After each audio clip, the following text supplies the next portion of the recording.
Hey everybody, it's Chris, and I'm back to do a gigantic pour today.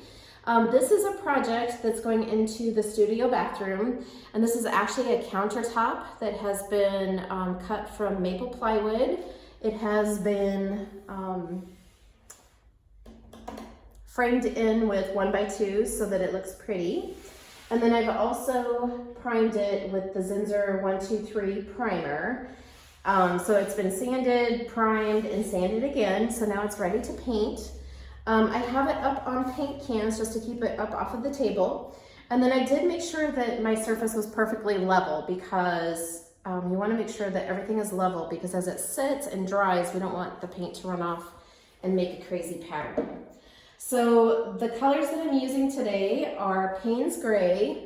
I'm also using my custom silver, and my custom silver is the Rust-Oleum glitter paint, as well as the Liquitex basic silver. Those are all mixed with my pouring medium, and I'll put the recipe of the pouring medium in the description below. And then I'm also using Artist Loft Flow Acrylic White, and my paints have been thinned down quite a bit for this actual pour. So this is going to be a puddle pour, so let's see if I can get this up in the camera so you can see it. It's actually quite thin, and this is the consistency that you want for the puddles so that you get the reaction and the cells and the cool effects from the paint. Since this is a 2x4 and it is plywood, I do have a helper today. So we are going to start by pouring just random puddles onto the surface, and we'll start with some blue, and then we'll go in and add white and silver. And the goal is to have about 3 to 4 layers of paint in each puddle. And then once we get this all puddled up, we'll be back and I'll show you what our next step is, so hold tight. Okay.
And I'm going to turn this over instead.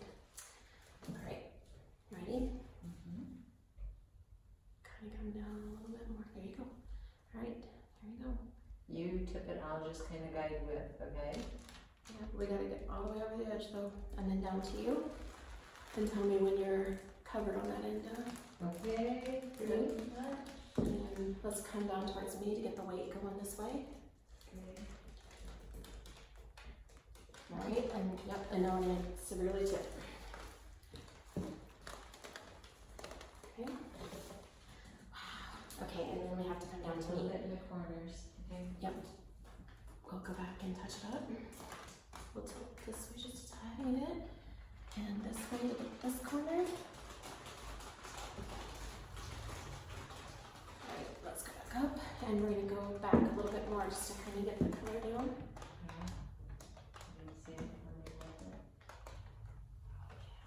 There we go. Oh yeah. Okay, so missing a little bit here, but we'll touch that up. Okay, so you can see that we kind of did some severe tilting, and that really got some really neat stuff going on in the paint. Now I'm just gonna kind of go around and fix the edges. And this is probably gonna sit for at least a week. I'm not super patient when it comes to waiting to be able to resin, so this will sit for about a week. And then I'm going to do a skim coat on it. But for right now, here's the pour, and stay tuned to see the rest of it. Thanks so much for watching. Bye-bye. Okay, everybody, here is the finished vanity. I apologize, it's kind of echoing because I'm in the bathroom right now, but I wanted to show you the base is made from galvanized pipes that Jim built, and it's a custom height in order to allow for the hot water heater underneath. I wanted an industrial look, so I am super happy with how it turned out. We didn't really have anywhere else for the water heater to go, so this was kind of the smartest place for it to be. And then you can see that there's a shelf on the bottom, and that was poured at the same time that the top was. And then we have a stainless steel sink that we have dropped down inside with the faucet. So we just drilled through the countertop to mount the faucet, and then we cut out for the sink. And I will put some pictures on so you can kind of see that process up close.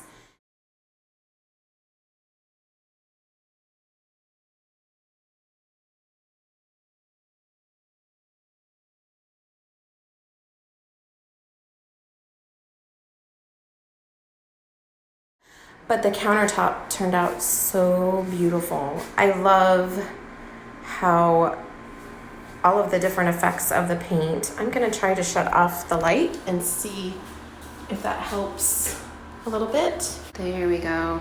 That shows the beauty of it. So I just love that Payne's gray. And I got some really neat veining up in here.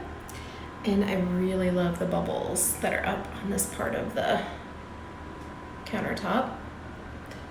So there we have it. I will probably put a tile backsplash along the edge of it just to kind of hide this gap here.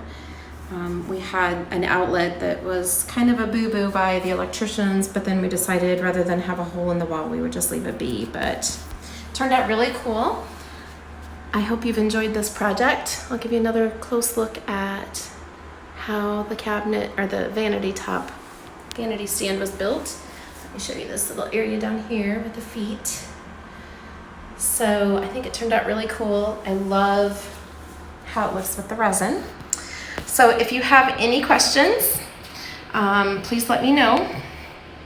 This is a really fun project and I encourage you to try it yourself, but I really love how everything's starting to come together in the studio. So hopefully soon I can show you everything all together. So please let me know if you have any questions. Thank you so much for watching and have a fantastic day. Bye-bye.